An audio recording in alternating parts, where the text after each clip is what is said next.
What is going on, guys? DJ Neeks here, and welcome to my review of X-Men Apocalypse. As I've done before, there's going to be footage of me playing a game in the background while I discuss the movie, with spoilers included, as I mentioned in my previous review of Captain America Civil War. In this case, there's really no X-Men game on this generation yet. Although I'd be very surprised if there doesn't end up being an X-Men game for next-gen consoles at some point. But Overwatch came out this week. So I figured why not have me playing that while I discuss about this movie. Now, before I even get into the talking about the movie, I actually want to admit that I actually almost completely forgot that this movie was coming out this week. I almost totally forgot about it. And that's because it's been kind of a busy week for me, and a hectic week. Whether it was what's going on for me at work, but also for those of you new to my channel who don't know, I live in the Bay Area, and this has been a pretty exciting time in the Bay Area if you're a sports fan. Specifically for me, being a diehard fan of the San Jose Sharks, and I was just a couple nights ago. I'm filming this on Friday because I saw the movie last night, on Thursday night when it first came out, and just a couple days ago on Wednesday night, I was at Game 6 of the Western Conference Finals to see my San Jose Sharks clinch a spot in the Stanley Cup Final for the first time. So my throat by the time I got home was pretty sore because I was doing so much yelling and screaming. Just having an absolute blast, just the hype and anticipation. So because I was so focused on that, I almost completely forgot that the movie was coming out this week. And it was like on Thursday, I was like, oh yeah, that's right, X-Men's coming out this week. And so we actually have a theater nearby where you not only can be able to purchase your tickets online, but it's a theater that has reserved seating. So I looked up that theater. I saw they had some seats available, and that's the great thing about this theater is that you can be able to purchase your tickets, but also be able to reserve your seat. So it's like going to a sporting event where it's like, yep, that's my seat right there. And also, it's got nice recliner seats. It's very comfy. You can actually lay back. You can have it put up a footrest for your feet. It's so nice. So anyway, yeah, it was just kind of oh yeah, that's right, the movie's coming out this week. I better, I want to go see it because of course I love the X-Men. So also, let me give you an idea, give you guys an idea of where I'm coming from when it comes to my knowledge and upbringing when it comes to the X-Men. Now, I will admit I am not that avid of a comic reader. In fact, let me get started here because you're just staring at, Soldier 76 there. You know, which even though he's awesome to see, being one of the coolest characters, you saw the animated short Hero. Old habits die hard, I guess. I'm not a hero anymore. So anyway, yeah. So I will admit I was never that much of a reader of the comics back then. I wasn't really able to get my hands on comics all that often. There are only certain comics I remember actually reading when I was a kid back in the day, like the Death of Superman comic. What my main knowledge when it came to these heroes was the cartoons. I was an avid watcher of TV and cartoons back then in the 90s. Partly because I was an only kid. I was moving around, so like one of the main things I did to pass the time in my own casual time was watching TV or playing video games. And some of the cartoons on the superheroes was one of my main things. And one of my favorite cartoons back in the day, man, was the X-Men animated series cartoon. Man, what a great cartoon that was. And that was where my main knowledge from the X-Men came from, because they had numerous storylines, and they had so many of the X-Men characters. You name them: Wolverine, Cyclops, Jean Grey. The show started off introducing Jubilee. You had Storm, you had, of course, Xavier, you had the Brotherhood with Magneto and Sabretooth, and, just so many different characters. You had Psylocke, you had Sinister, you had so many characters, and it was just absolutely great. I absolutely loved it. It was one of my absolute favorite absolute favorite shows back in the day. And I remember not very well, but I do remember there was a storyline involving. I'll go support here. This is my. Look at this. I got this Mercy skin, so I'm gonna try it out. But I do remember a storyline involving Apocalypse. I don't remember how late into the show it was. I do remember certain things about the storyline from the show. I remember that Cyclops and Jean actually finally got married. I remember that Apocalypse was capturing and kidnapping all the psychics in the world. So he then shows, or he doesn't show up. Sinister is working for him. He kidnaps Jean and Xavier, and he takes them to Apocalypse, who has them all held in some kind of alternate realm. That he's planning on like stealing all of their powers and having them transferred to himself. I think I'm trying to I don't remember what his overall scheme was. I just remember that's what he did, and I remember how he was defeated. That there was this some guy. I don't remember this character's name. I just remember there was some character who. Oh man, this is not going well. I remember there was a character in that realm who was like, he somehow ended up there, and he's like, what's going on here? And he notices all the psychics being held, and so he's he starts trying to set them all free. He sets Psylocke free, who tells him that you gotta let them out so they can try and weaken Apocalypse's power, and they can be able to use their power against him. So, and then he starts letting them free, and he's like, and Apocalypse. I still remember his voice. He was like, "No, I will not be denied." And then at first he's like, "Don't you all realize I am immortal?" And then you hear Xavier, and he gives a speech to Apocalypse that time and thought are one. You bringing us here was the gravest mistake you could have made. Our power here is greater than yours. And they all use their psychic power to end Apocalypse, I think. I don't remember what they did, if they destroyed him or whatever. I don't remember, but I do remember that that was kind of how that storyline kind of ended, I think. And it was like, wow. I do remember it was a very long storyline, but it was so long ago, I hardly remember the details of it. But anyway, that's kind of how I remember Apocalypse from back in the day. That he was this big hulking figure who had this very deep booming voice, very, like a mighty, ominous, powerful supervillain. And that's kind of what I was hoping they would do. And, well, to a degree they do. Though not quite as much as I want to. But anyway, let's what do you say we get into it? Oh, great. There's Roadhog. So anyway, that's my main knowledge when it comes to the X-Men and the Apocalypse character, is what happened in the animated series, or at least what I can remember that happened in the animated series. So the movie starts off actually introducing us to Cyclops. Now, keep in mind, I should say that if you're wanting to know about the connections and such from this movie, don't just watch, Days of Future Past. Also, watch X-Men First Class, because there's also references to that. I completely forgot about that movie, and how many references are actually in that movie, or to that movie that are in this one. They reference, actually, when I think about it, they don't only reference both Days of Future Past and First Class. They also reference the first two X-Men movies as well. No reference, I think, to X-Men 3, X-Men Last Stand, that awful X-Men movie. But I do remember, but from what I remember, they do reference those. And it was like, oh, wow, they are just referencing, numerous of the previous ones. Let me try and help keep Zarya alive here. So, but yeah, keep that in mind when you're going to go see this, is that you need to, have seen those and, remember those if you're going to be able to get everything that's going on. But, yeah. Oh, man. Oh, man. Oh, man. And revive. Okay. So. Oh, and I died immediately. Well, we're not doing well this time around.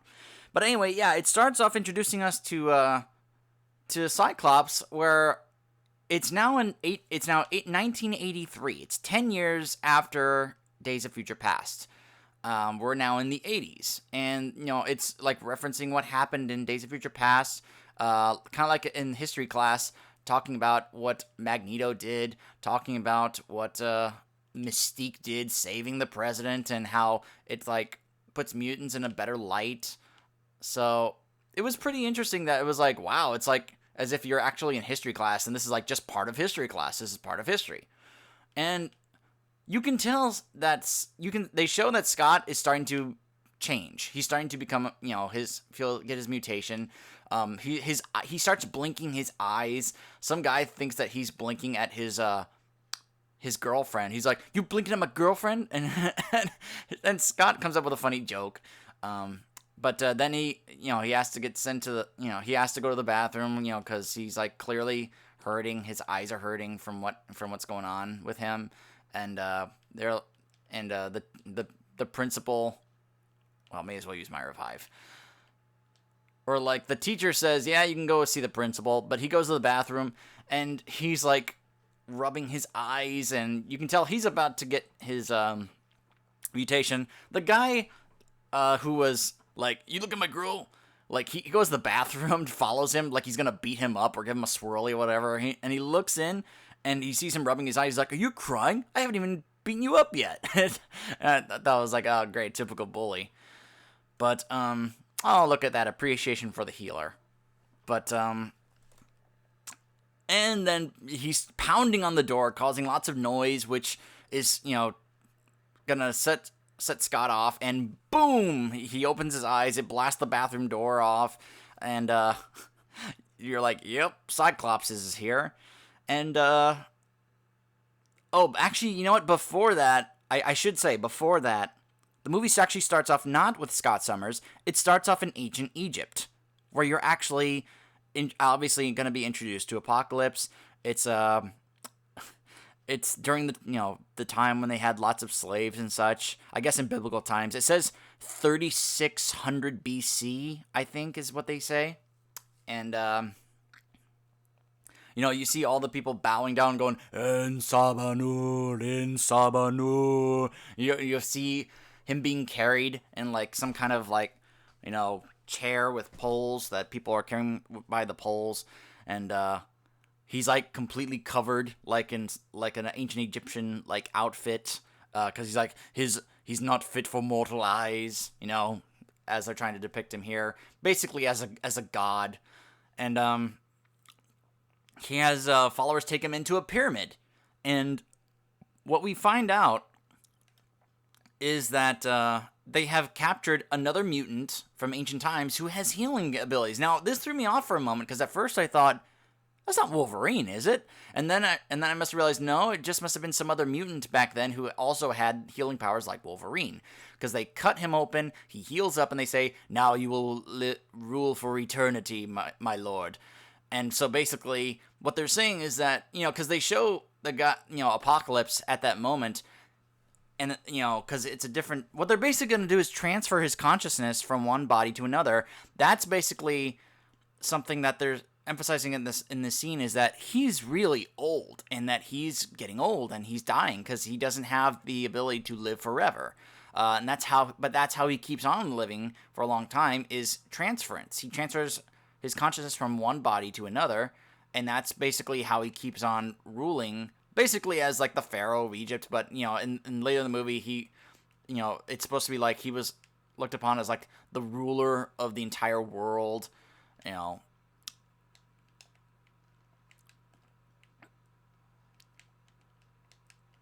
Sorry, I just wanted to get that turret there.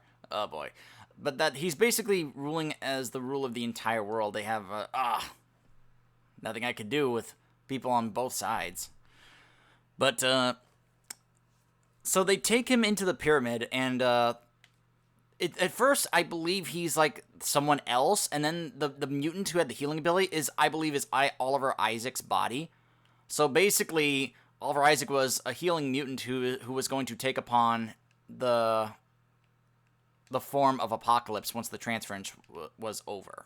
That's basically what I believe they were. what they were insinuating here. Oh my gosh, I just knocked them both off, but I died too.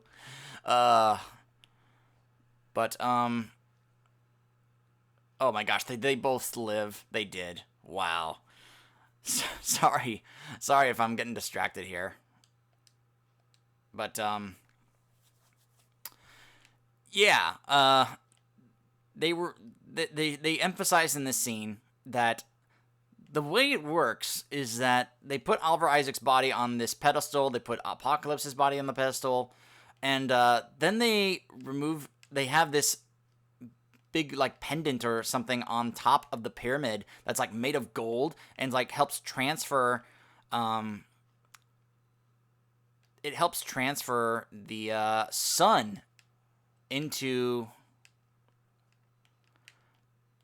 the pyramid or into this pedestal, and that's kind of how the transference works, is that you have the sun kind of help amplify. Oh my gosh, that ult is so powerful.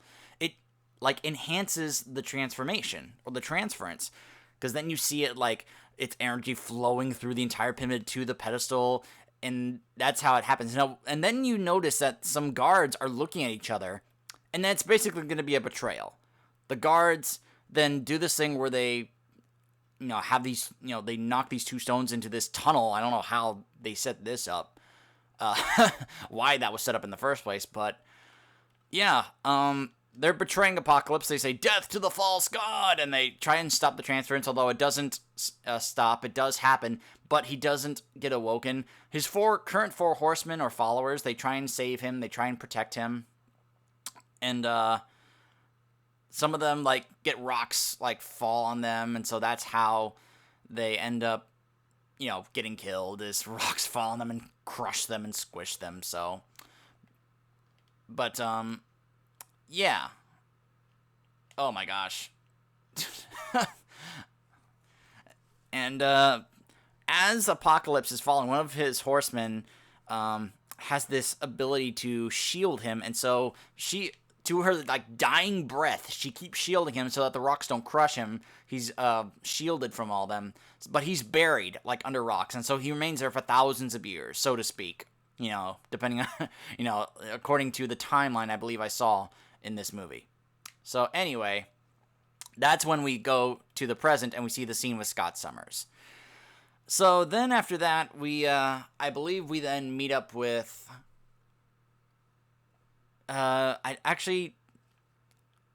trying to fully remember, like, the sequence of events here. I do remember that one of the next scenes was then we get reintroduced to Magneto. We get to see what happened to him. He has been in Poland, and it's been 10 years. He's been living a normal life. He's working at, like, at a steel construction plant, with molten steel and such, and, he's just living there just amongst normal people, and they look upon him just as another normal guy. Like, one says, "Have a good night, Henrik," and he says, "You too, whatever his name was, like, basically, "You too, my friend." Trying to emphasize that he's been just living a normal life as just another normal man.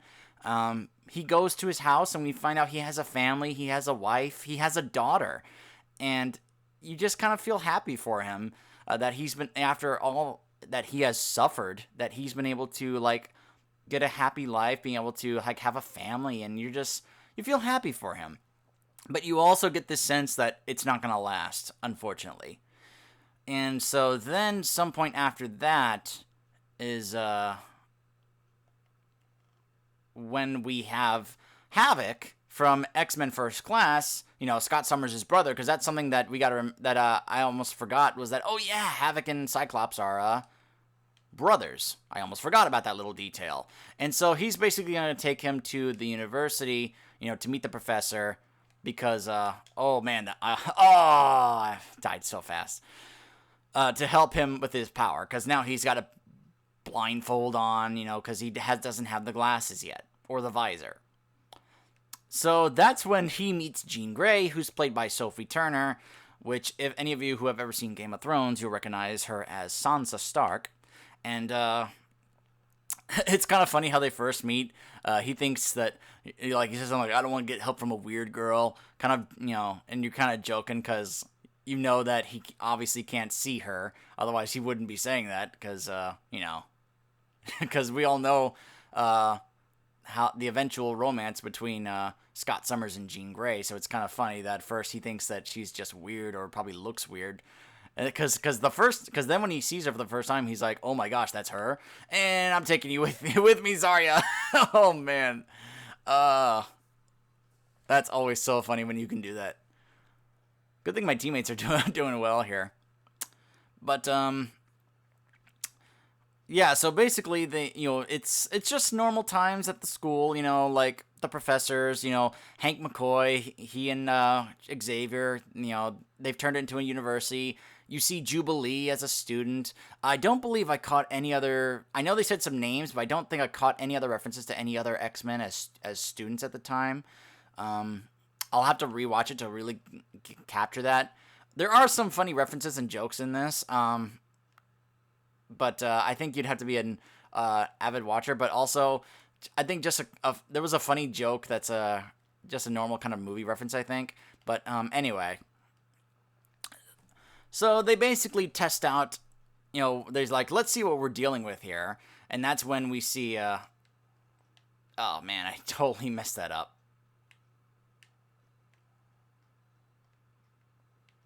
There we go.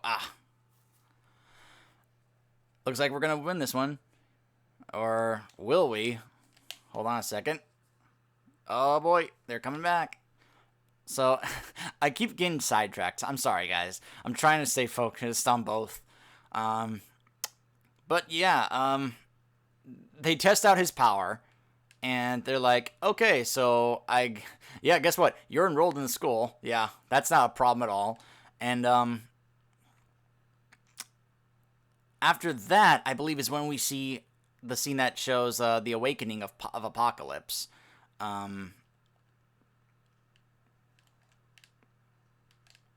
There we go, got him. He was right behind me, didn't even see him. Where we see the awakening of Apocalypse, where some followers of Ensabanur, we see them going into this secret place, but we also see Moira McTaggart, the love interest for Charles Xavier, who works for the CIA. She's following them, and she goes down to this area where they are, like, I guess praying to him or worshiping him. And she basically causes him to revive because she leaves the door open and it lets in the sunlight to that same golden pyramid top that that was being used back then to try and revive him. And this basically causes him to revive because it then transfers the sun's energy down to where he's at, buried deep beneath, and that is how he then wakes up. He uses his power to remove all the rocks that buries him. And later on, we see that he's just kind of, he's hooded. He's just a very hooded figure. Very dark and shrouded and mysterious. Just kind of like, oh my gosh, what time period am I in? What has happened here? And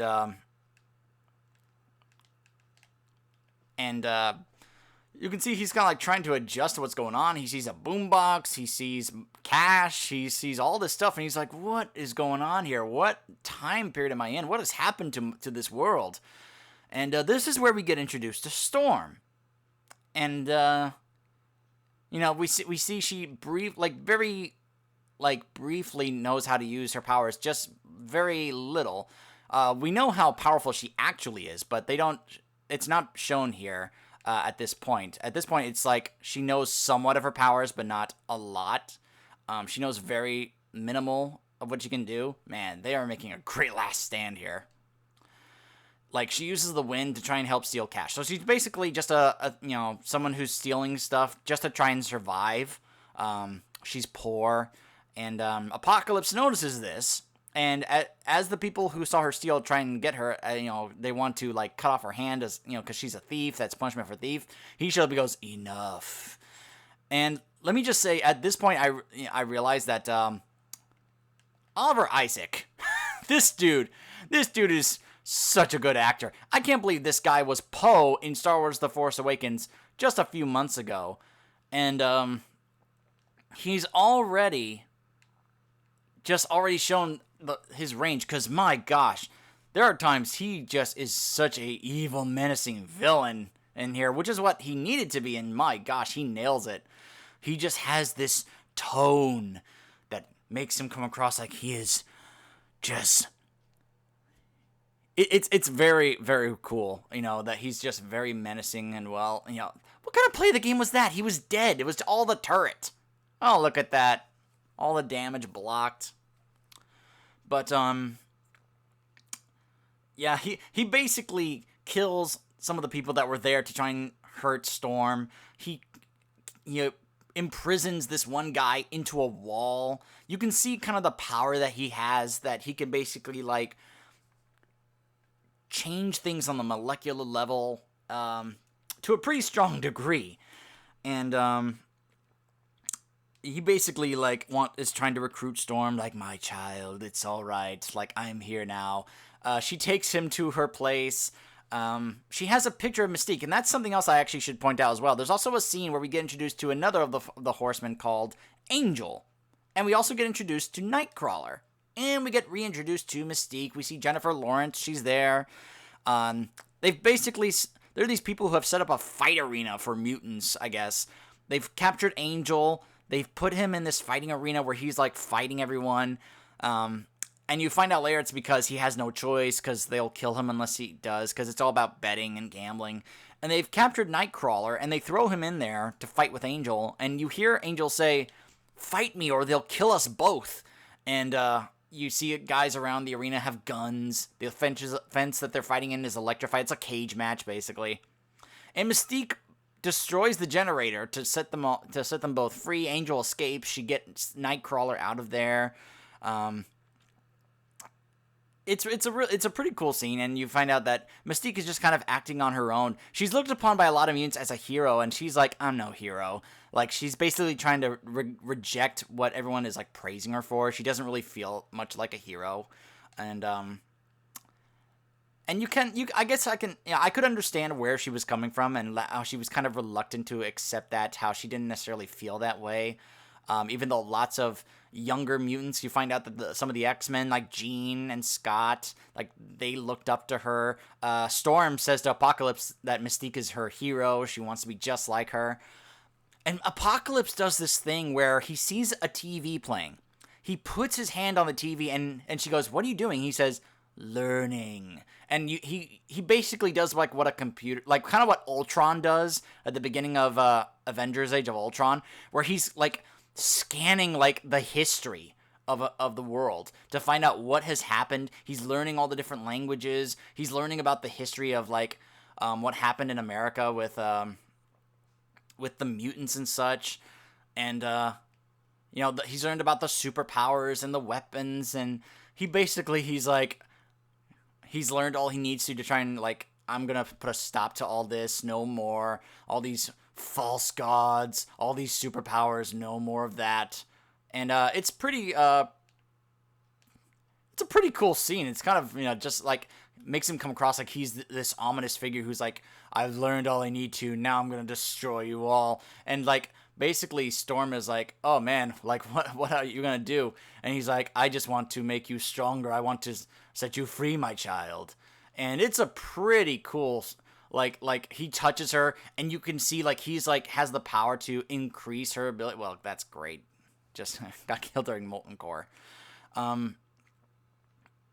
He basically, touches her in order, to amplify her power, make her stronger. That's when her hair turns from black to white. And you're uh-oh, this is when it starts. He starts recruiting his 4 horsemen. And we also see a scene where Mystique first meets Psylocke. This is how we first meet Psylocke. Mystique takes her to this guy who apparently helps mutants transfer to different places. And we see that we have a second Torgron. That's great.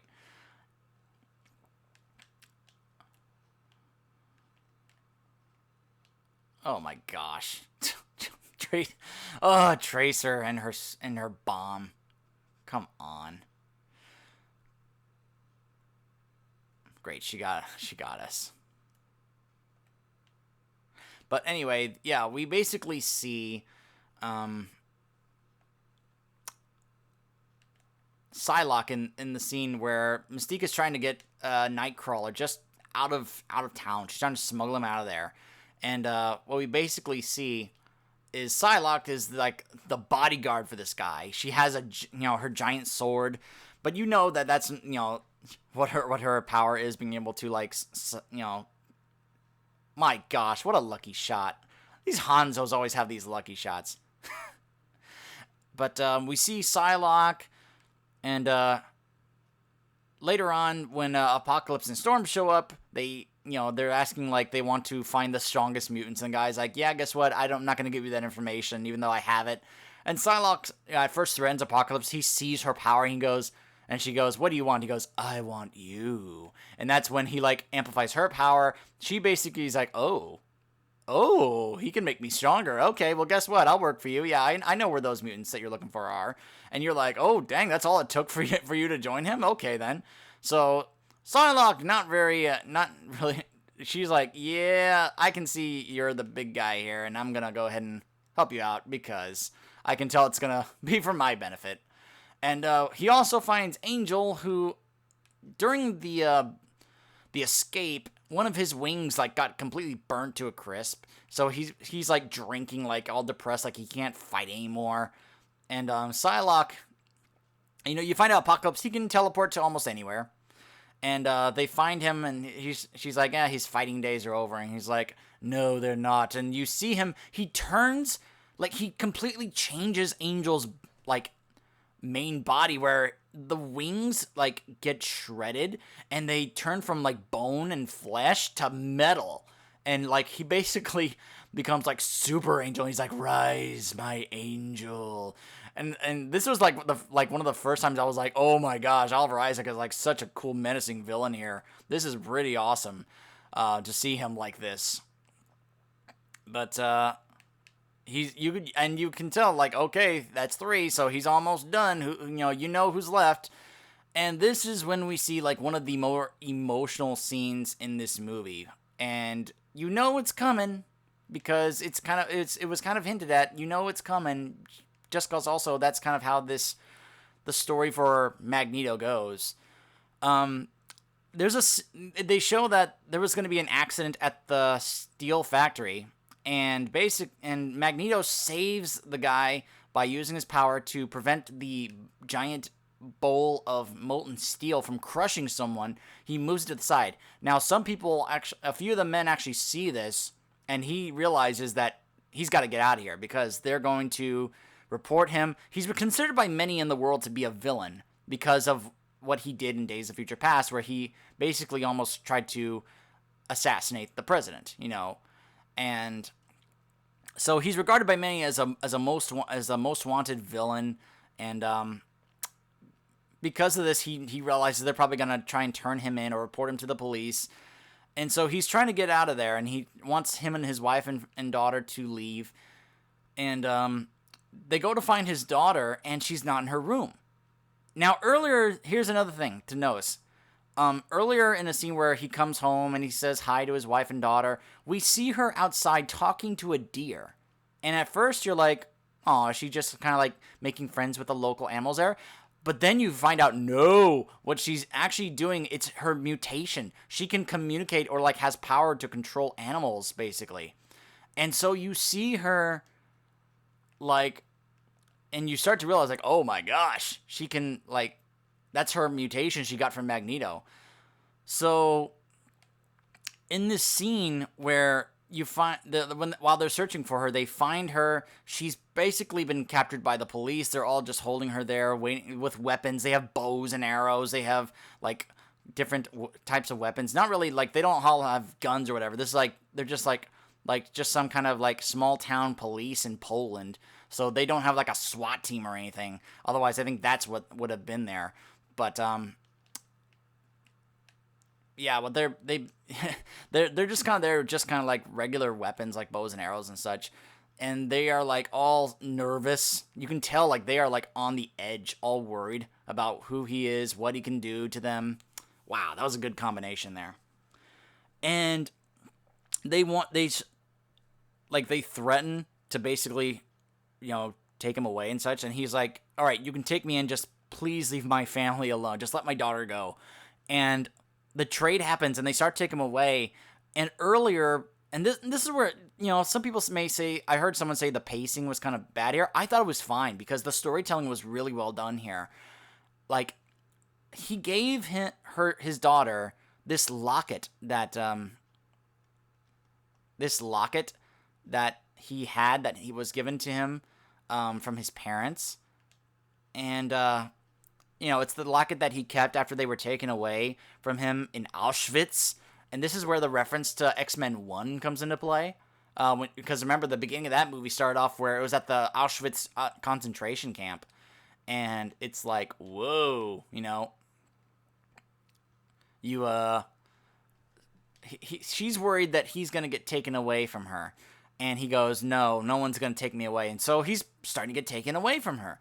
And all of a sudden, she starts to, get sad and cry. And that's when all of a sudden the entire wildlife of the forest just goes nuts. Like, they're going to attack these guys. And you realize it's her mutation. And Magneto even realizes it. And they're like, tell her to stop. And because they realize that she's also a mutant. And he goes, she's too young. She can't control it. She's never learned to control it before.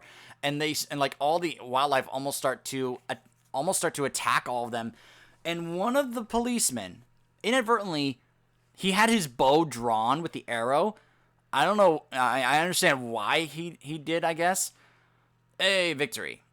But he inadvertently, by mistake, lets the arrow go, and it pierces both his daughter and his wife. And it happens like it goes silent. It happens in slow motion. And the emotion, Michael Fassbender, my gosh, what an amazing job he did in this movie. The emotion that just pours out of him here, you feel for him so much. And at this moment, I was saying, oh, you guys better run. You guys better run, because he's going to slaughter all of you. And, yeah, I'll give it to that, Zarya. And he does. He takes the locket of his parents that his daughter had, and I don't know exactly how this works. I don't know if this is actually how it works, but he uses it to have it go through the throats of every one of the officers, and they just immediately fall to their death. Now, at first, I was like, oh, dang. But there was another part of me that was at the same time going, is that how it works? Like, if something goes through your throat, do you immediately just fall dead?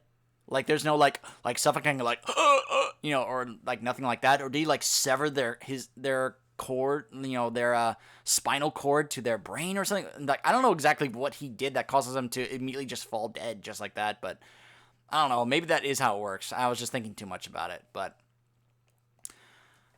I mean, he yells basically up to God, like, is this what you want from me? Is this all that I'm supposed to know? Like, just angry that he wanted to know a different life, but once again, this whole thing comes back to him.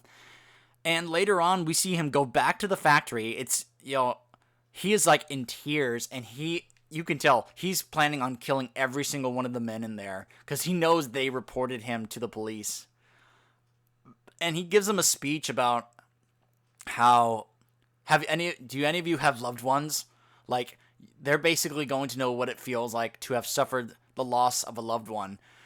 And you're like, oh, dang. And then Apocalypse and the other three horsemen show up. And I think Magneto says, who the F are you? It was a pretty funny moment just because it was just kind of like, that's kind of what you would expect him to react, to react to seeing him there. And he's like, don't you try and stop me from killing these men. And Apocalypse basically he kills them himself. And he's like, too late. I killed them for you. And you're like, oh, man. And he basically starts to play on his grief and his pain. Trying to help tell him that, he's more powerful than he realized, that his capability of being able to do certain things is greater than he may know, that basically you come to find out that he is capable of doing so much destruction in the world because a lot of the world is made up of metal. We don't realize that at first, but then he makes that clear as like a lot of the world's made of like nickel and cobalt and iron and all kinds of metal that that basically like Magneto is capable of being like one of the most powerful and destructive mutants in the world, and Apocalypse kind of makes that clear. Now we find that now when Mystique went to take Nightcrawler to that guy with the information, that's when he tells her about what happened to Magneto's family, that they died, and so Mystique goes back to the university hoping that Xavier can help Magneto, and so then in the meantime, Xavier goes to Langley because he finds out that Moira was there in Egypt because when Apocalypse woke, an earthquake was felt like through the entire planet. And he's going, oh my gosh, I had my ice block and I still died from Reaper's ult. But basically that he finds out that Moira was there at the source of the tremor, and he wants to find out what happened. You also realize that he erased all of her memories from what happened in X-Men First Class, but he still has a crush on her, obviously. And he stumbles, like, makes some jokes, or like kind of, it's funny how he kind of stumbles on words about like how he truly feels about Moira. Let me get this. Yeah, I got Zarya. Like Beast even jokes about it, about how he really feels about Moira. He's like, "What have you been like keeping track of her?" And he's like, "I'm not a pervert, you know." And he's like, "Well, yes, maybe once or twice." And it's pretty funny how he just kind of stumbles on his words whenever he's with Moira. You can tell how much he cares for her, how much he loves her. We find out that when he finds out that she has a son and that she was married and that she's not married anymore, he's like, oh, good. And she's like, what? It's pretty funny how McAvoy kind of portrayed this, like how Xavier was like all nervous of being around Moira. It's really cute. But where was I? We find out that. So Xavier was in Langley, and he brings Moira back to the university to kind of help figure out what's going on with this ancient figure Apocalypse, or what else is going on with Magneto. And that's when Mystique shows up and tells him. He finds Magneto with Cerebro, who at this time is with Apocalypse and the other Horsemen, and Magneto can sense it. He knows that Charles is trying to communicate with him, and he goes, "Charles, is that you?" And he tells him, "I am so sorry, my friend, for your loss. I share in your pain and your grief," and you can totally understand why. I mean, yeah, they may be opponents, not necessarily enemies, but like Xavier and Magneto have always, at least Xavier, he's always looked upon Magneto as kind of like a brother. And so I can totally understand that, yeah, it's very, plausible to believe that Xavier would also be sad and mourning the loss of Magneto's family, because how could he not, think that, or maybe consider Magneto's family, like maybe extended family. Like he would also be sad about what happened. I mean, it was the death of his wife and his child. And Magneto at this point is like, yeah, I tried that way, Charles. I tried, and they still fear us. It still doesn't work. So you know what, Charles? I'm done trying that way. I'm going to help end them. And this is when Apocalypse, he then senses that Magneto is in communication with someone, and he senses Xavier and Cerebro, and he goes, "Extraordinary." And he basically takes over control of Cerebro and Xavier. And this is the scene in the trailer where Xavier goes, "I've never felt power like this before." And you see his eyes go black, that you basically see him, gets taken over by Apocalypse, and you're like, oh my gosh. And he uses Cerebro and Xavier to then take control of certain people who are like, running various certain, like subs and places that hold nuclear weapons. And this is a scene that it took me a little by surprise. He basically has everyone launch all of their nuclear weapons into space where they can't, so that there's no more nuclear weapons in the world. And it was just a scene that just kind of took me by surprise, because I honestly was not expecting a scene like this, where it's like, oh my gosh, there's no more nuclear weapons in the world. And it was just kind of a, like, oh my gosh, it was just something I was not expecting at all. Oh, great, they have a Bastion station right there. So there's no more nuclear weapons in the world. And at first I thought he was using the nuclear weapons to destroy the world, but no, he was like giving a speech while this was happening saying, no more rocks, no more spears, no more slings. And it was a pretty like ominous scene. It was awesome, I thought. It was one of the cooler scenes in the movie, because it was also a bit shocking for me anyway. And This is then followed by a oh man. So after that happens, and he's trying to stop it. He's with Hank and he's with Moira in Cerebro, and he tells Havoc with him. He says, "Destroy it, destroy Cerebro. It's the only way." And he destroys Cerebro, and then Apocalypse and the Four Horsemen show up at the Institute. They're right there, and they're kind of like, "Hi," and then they teleport away, and Havoc foolishly tries to like stop them. He tries to like blast them, and you're like, no, don't do it. And he hits basically the room where the Blackbird is. It starts to set off an explosion, and then this is when one of the cooler scenes in the movie happens. This is when Quicksilver, yes, Quicksilver, he shows up at super speed. And you remember that scene from X-Men Days of Future Past where he went super slow motion and in the kitchen, and he's like setting, helping take care of everything, like in super slow, slow motion. Well, hopefully when I get my Blizzard, I'll help take him out. But he goes super slow motion, and he basically, as the explosion is slowly starting to happen. Oh my gosh! Look at this Genji come from behind. He gets everyone out of the mansion before the explosion can hurt them or kill them. And you start to see what could happen if that actually did happen. Hopefully my ult here can change things here. And it's pretty cool. You see, oh man, I pressed the wrong button. And he gets everyone out of there, or actually almost everyone. Unfortunately, Havoc was too close to the blast, and he's the only one that does not get out of there. And everyone is out of the mansion. The mansion's completely destroyed at this point. It was completely destroyed by the explosion. And but it was a pretty awesome scene, just seeing Quicksilver just once again going super fast speed, doing some hilarious stuff in that time. And he showed up there because he knows Magneto is his father, and he wants to help kind of connect with him. Or maybe, and he seeks out the professor, like wanting to see if he can do something to help, or maybe find a way to connect with Magneto or something like that. So everyone, Scott realizes Havoc died, and he cries. Jean, she's with him. She starts to feel really sad. Then you see a chopper show up, and you find out it's Colonel Stryker. Stryker shows up. He basically knocks everyone out.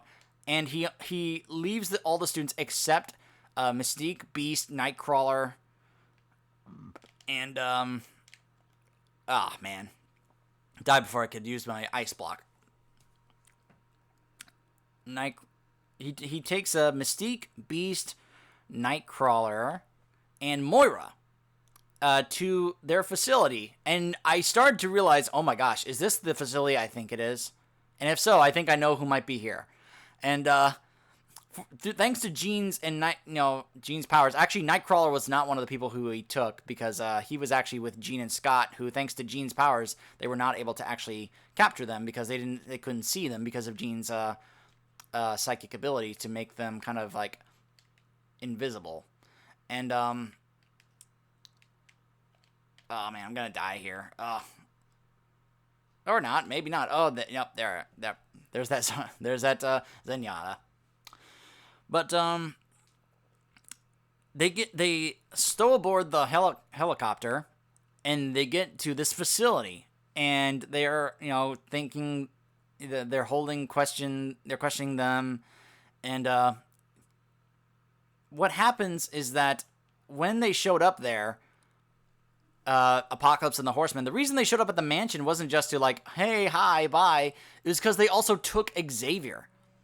So, and that's why Havoc tried to blast them, because they were kidnapping Xavier. And so then we see a scene where they're like back in Egypt, I think, or wherever it is, and Apocalypse basically wants to use Xavier's mental ability to telecommunicate to the entire world to give a message, but you also find out he has another reason for that. And basically what he does... Oh my gosh. Oh my goodness. Anyway, here come my teammates finally. Alright, so, anyway, basically, Xavier, through the help of Apocalypse and by Apocalypse's order, starts to send out a message to everybody in the world. We had a double May. Oh, okay. Didn't win that one. To everyone that's basically going to be in the world, but Xavier at the end, he's like, all those of you with greater power, instead of saying, we'll be the only ones who survive, he says, must help everyone survive. And so Stryker at first is like, that was Xavier's voice, what's he doing? And questioning, those he captured, like Mystique and Beast and such. And you then also find out that while Jean and Scott and Nightcrawler are trying to find a way to get to them, they come across some kind of cell. And they hear sounds. And at first Scott goes, sounds like an animal. And Jean goes, that's not an animal. It's a man. And I was like, oh, I know who's in there. And you realize it's Wolverine. And I quickly thought to myself, oh, that's right. This may be the last time we ever see Hugh Jackman as Wolverine. Well, this scene better be awesome if this is going to be the last time we see him as a Wolverine. And it's a scene that's like, wow. If you ever seen any scenes from shows or movies or games about when he first broke out of the Weapon X facility, when they first turned him into Weapon X, you'll basically know that that he was pretty much like, I'm gonna slaughter all of you, and like he would use his adamantium blades and he would just slaughter the soldiers. And yeah, there's a couple of times you'll see blood splatter on the wall when it doesn't show it on camera what he does to the soldier, but you see blood splatter on the wall and it's like, oh gosh, he is slaughtering these guys. And trying to help escape the facility. And it's kind of basically how Jean and Cyclops are able to help save everyone is through Wolverine pretty much just slaughtering everyone in the facility, except Stryker, who realizes Weapon X is out and he's like, yeah, I'm gonna go, I'm gone, bye. Which is pretty funny. And so they get everyone out. The professor, Xavier also sent a secret message to Jean, trying to let her know where they were to try and help save them, and wherever he's at. And so they get out, and this basically sets up the big final battle. And you also find out what Apocalypse wants to do, why he took Xavier. He basically wants Magneto to use his magnetic powers to destroy the world, because you realize a huge portion of the world is made up of metal, and because of this, he's capable of pretty much destroying the entire planet. And by the way, there was another really cool scene where he's trying to help emphasize this and really help convince Magneto to join up with him. And it's basically, he takes him to Auschwitz. Yeah, the Holocaust concentration camp. And it's a pretty, amazing scene where you see the emotion here, because that place holds a lot of emotion and memories for Magneto. And, oh man, they destroyed all my turrets. Because that's where he lost his parents. That's where the Nazis, killed all those people. So it has a lot of emotional memories for Magneto, and you see that come out. And he basically unleashes his power and wipes Auschwitz off the face of the planet. It's a pretty crazy scene. He just completely wipes it off the map. And Oh my gosh, I think they're gonna get this. Yeah, looks like they're pretty much gonna get this now. Yep, yep. Alright, time to change heroes. I'm gonna go to Torbjorn, because we're gonna have to hold this second point here. But, and so while he has Magneto basically destroy the planet by, like, you know, rooting up everything that is metal in the planet, he's also basically gonna do another transference into Xavier, because he says, of all the powers and talents and abilities I've gained over the millennia, I've never had one in particular, to be everywhere, to be everyone. You know, that if he has Xavier's power, he would be able to mentally take control of everyone on the planet. And you're like, okay, that cannot happen. that's if he does that, no one will be able to stop him. And so this then sets in motion, of course, the big final battle. They're trying to save Xavier. They have to fight the 4 horsemen, or 3 of the horsemen. Magneto is busy trying to destroy the planet, while Mystique and Quicksilver try to talk him out of it. And, soldiers, visor. While the others fight Storm, Psylocke, and Angel. And, it's a pretty awesome battle, I think. I think it's pretty cool. And, oh gosh, Tracer. Oh gosh. Tracer right behind me. Well, at least my teammates got her. But, yeah, it's the big final battle, and, to kind of cut the battle short, you know, to kind of, like, put it in a nutshell, basically, Nightcrawler helps get Xavier out, but that's also how he loses his hair, and you're like, you know, when does he go bald? It's during this. The transference apparently, like, completely destroys his hair, so that's how he goes bald.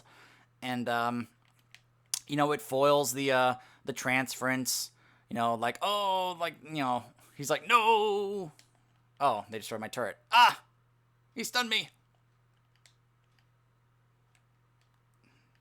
Oh man. He got me. Sorry guys. And so he's calling out Xavier to come back out after they took him, and that he's gonna, like, try and kill everyone if he doesn't come out.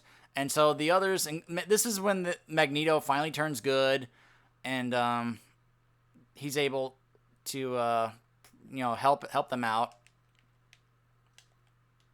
Oh my gosh. Now I gotta wait. So I wasted my molten core. That's wonderful. Oh my gosh, Reaper. He's right there. Oh man, these guys that show up from behind. Oh, that's so annoying. And he helps try and fight Apocalypse. Cyclops unleashes his ability to try and fight Apocalypse. Meanwhile, Xavier is fighting Apocalypse in his mind, because he was like, he let me into his mind, and he's like, thank you for letting me in, because basically Xavier thinks that he is strong enough to take on Apocalypse, maybe not physically, but mentally. And you're like, yeah, because, I mean, who's stronger mentally than Xavier? You find out Apocalypse isn't that much of a slouch when it comes to mental fights, and this is where we see the scene from the trailer where he goes gigantic, and he becomes a giant and throws Xavier around. It's a pretty, like, cool scene to show that. You know, that's where the big fight where he becomes gigantic and such. He basically fights Xavier like that. It's a pretty cool fight, I think. And, but this is also, like, where one of the big battles happens in the movie, because he's asked, you know, he's not doing so well. And so he starts to realize he's not going to do well here. And he asks Jean to help him. And they hinted at this earlier in the movie, that she has the Phoenix. And you basically would know that, knowing what the history, knowing about the history with Jean Grey, that of course she has the Phoenix. Oh my gosh, Justice. And we lost that one.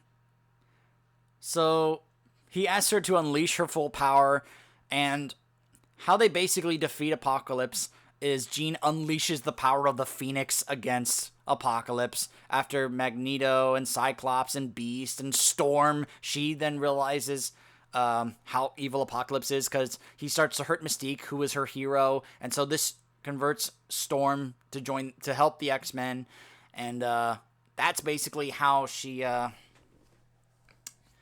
ends up helping them defeat Apocalypse, and that's how Apocalypse is defeated. And it's kind of a happy ending. You see Jean and Magneto together helping repair the mansion, and the movie ends with a scene they spoiled in the trailer where Mystique is kind of like the coach of the X-Men at this point. She's like, "You're not students anymore, you're X-Men." And so then you see robots that look like Sentinels, which was kind of like, oh man, they got Sentinels here to help train them. And the Sentinels are going to train them. They have their, all their outfits. They're like ready to start training. And you see a door close after Xavier and Magneto talk. And Magneto says, yeah, I'm not really going to stay. So thanks for offering, Xavier, but I'll see you later. Bye.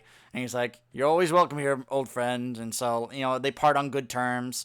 And that's basically how the movie ends. Now, I didn't stick around to see whether or not there was any scene at the end. I'm sure there was.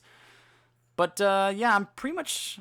I thought it was good. Some people said it was mixed reviews, that it was kind of so-so, and I thought it was okay. I thought it was pretty good for what it was. I enjoyed it. I thought Oliver Isaac was a fantastic villain, and it just shows like the incredible range that this guy has as an actor. I mean, this guy was going, "Nice to meet you, Finn. Oh, you need a pilot." In Star Wars: The Force Awakens, and in this, we then see him going, "I want to make you stronger, my child." And I love the how they changed his voice throughout. How he had these fluctuations where, he just like sounded almost like he was demonically possessed. It was just such a great effect on his voice to make him sound just so evil and menacing. It was pretty cool. So. Fantastic job by Oliver Isaac, by Michael Fassbender as Magneto. I thought it was just really well done. I didn't think there was really any pacing issues, really, that some people have said. I thought it was really good storytelling because the setup was really well done. So by the time you got to the end, it was like, oh yeah, here we go. This is great. I thought it was really cool, and I think I can understand why some people would have problems with it, but I didn't have really many issues with it myself. I thought it was really cool being able to see. How this story continued, like basically with setup and references from the first two X-Men movies, as well as First Class and Days of Future Past. I thought it was really cool, really well done. And if they have more with this group of actors, if they're going to continue this, I think I heard that the next movie will actually take place in the 90s, so 10 years later. Which is kind of a cool concept that they're like basically doing movies here where it's every 10 years or so we see the progress of the X-Men. So many of us are now hoping that, does that mean we'll be able to see like the outfits from the 90s cartoon? Like, is that what they're planning on doing next? Because if so, that'd be kind of cool to see that. But, being one who grew up with that. But I'm definitely excited and hopeful for what this has in store.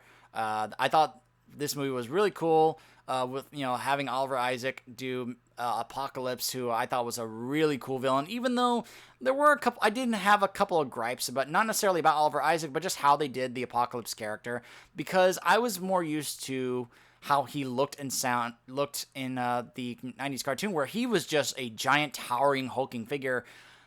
And in some shots, when he's with his horsemen, he looks like he's the smallest of the group. And that doesn't necessarily... I don't think that's necessarily how he's supposed to look, if he's supposed to be a menacing supervillain. He should kind of be like the towering figure of... of that group. He shouldn't necessarily be the smallest, but maybe they were going for a don't judge a book by its cover kind of thing with him. It just would have been I think would have been better if they had made him a little taller, or look a little taller, like a more towering, ominous figure, like he's supposed to be. But other than that, I thought the movie was great. I thought it was a fantastic way to help kind of show various different X-Men and show Apocalypse and this storyline, and the angle it was going for with the storytelling I thought was really good. So thumbs up for me from me for X-Men Apocalypse. I'd give it a 9 out of 10. I thought it was a really great entry in the X-Men movie saga that we've had. With all the different X-Men movies that we had, I really like this one. I put it right up there along with Days of Future Past and First Class. Some people may think the first two were just as good. I think maybe it's because those had more of a focus on Wolverine. He makes one cameo in this, and if this really is the last time that we see Hugh Jackman as Wolverine, it's kind of sad because it wasn't that long. It was just kind of a brief scene, but it was still a pretty awesome scene. Just seeing him like one last time as Wolverine with the adamantium claws, so there's no more bone claws. One last time with the adamantium claws, he runs off into the wilderness, and yeah, we'll see. It was funny, you hear Scott go, well, hopefully that's the last we'll ever see of him, and that's not true. So I thought it was a pretty cool send-off for Hugh Jackman's Wolverine, even though I hope that someday he'll come back, and that this will not be the last time that we have to see him, that we will get to see him again. I really hope that's the case, but who knows? We'll just have to wait and see whether or not he actually does decide to come back to do any more X-Men movies. Some of us have joked and about the possibility that what if he came back for for the next Deadpool movie, because there was references and jokes about that in that movie, and you see Wolverine and Deadpool team up. That would be absolutely amazing. See Ryan Reynolds and Hugh Jackman do that. But yeah, definitely, if you are at all a fan of the X-Men, definitely go check this out. Definitely go see it. The reviews have been kind of so-so, kind of mixed, kind of like, it was all right, it wasn't great, or kind of like, it was all right. I thought it was fantastic. I have my little gripes and such, but I didn't think it was bad, or that it was like, that, oh my gosh, Bastion. Oh, those Bastions that just camp right there. Oh, or May is trying to get him, that's good. But, yeah, definitely go see it. I definitely liked it. Definitely a great entry in the series, mainly because I just really enjoyed Oliver Isaac's Apocalypse. Just really cool, really well done. And I'm telling you what, I'm looking forward to seeing what what else that this guy's got planned, or what else he's gonna do in this guy's career, because he's got a bright future ahead of him. This guy is such a talented actor, being able to go from Poe at one point and then to go to oh my gosh, that Bastion. To go from Poe in one movie and then to go to Apocalypse is just incredible. So, yeah, definitely recommend going to see it. I really liked it. My name is DJ Neeks, and I will see you guys next time.